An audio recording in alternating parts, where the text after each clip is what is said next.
Hey guys, it's Dr. Justin Marchegiani here. Hope everyone is having a fabulous day.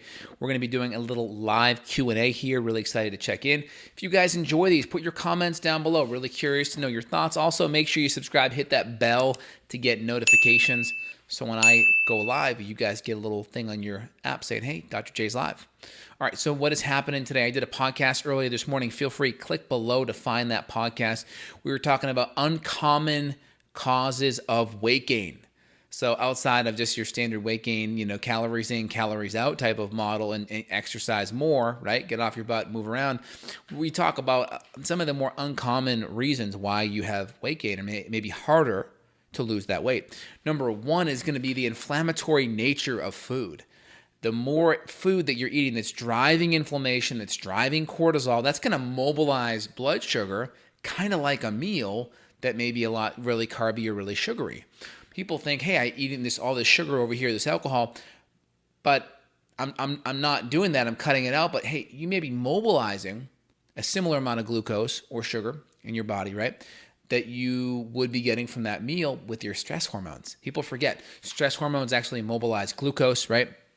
It's a glucocorticosteroid. It's an immobilized glucose, right? And glycogenolysis, that's taking stored glucose and it's breaking it down and it's dumping all that blood sugar into your blood. And then if you don't burn it, guess what happens? That can go from glucose right back to fat. So really important, that connection.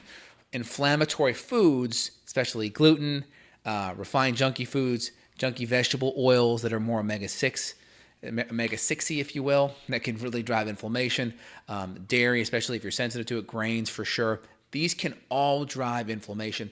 The more your inflammation's up, the more your cortisol's up, you're mobilizing glucose on one side, right? That can get stored into fat if we don't burn it. On the other side, that inflammation draws in water. Part of the inflammatory response is to suck in water. Think about it. You bump your elbow, you get whacked in the head. What happens? Swells. That's part of the immune reaction. So when you hold on to more water, you're going to feel bloated. Your clothes are going to fit tight. You're going to hold on to extra weight on the scale because that water's coming in with the inflammation. So you don't just magically put on pounds like that. Usually a lot of times that's going to be water in the interim. So that's really important to kind of keep in the back of your head there. So we have the water, we have the inflammation, we have the extra glucose that's being mobilized that will get converted to fat if we don't do something about it. I would say also on the next side is going to be hormone stuff. We got to look at the hormones. Of course, if you're a woman and you have cycling hormone issues or menopausal, those hormones can affect your body and put you more into a fat storing mode versus a fat burning mode. So if you're higher on the estrogen or you're going into menopause and you have a lot of hot flashes and such, that's going to throw off your metabolism. Both of those need to be looked at from a cycling perspective and a menopausal perspective. Next, of course, is going to be thyroid.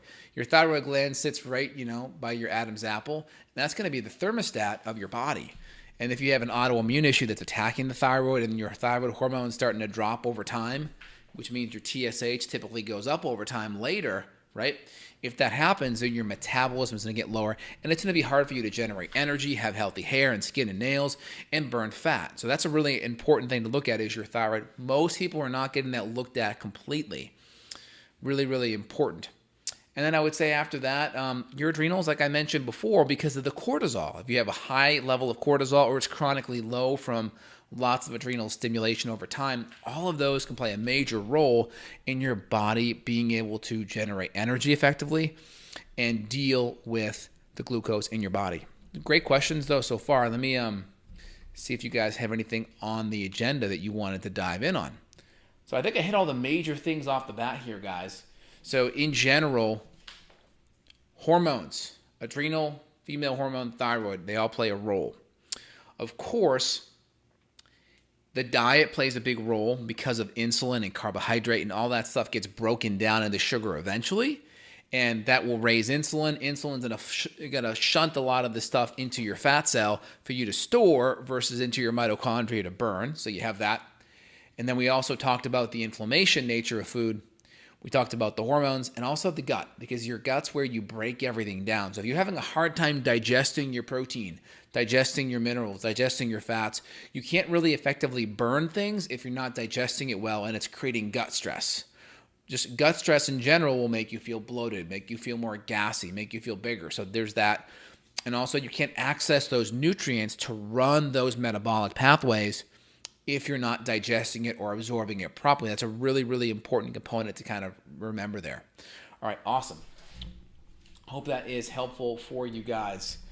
All right, any other questions, feel free to chime in. If you guys enjoy it, put your comments down below. Let me know your thoughts. Really appreciate it. And we'll kind of re-summarize that. We'll put the link for that podcast down below so you guys can access that as well. All right, guys, have a great day. Take care. Bye.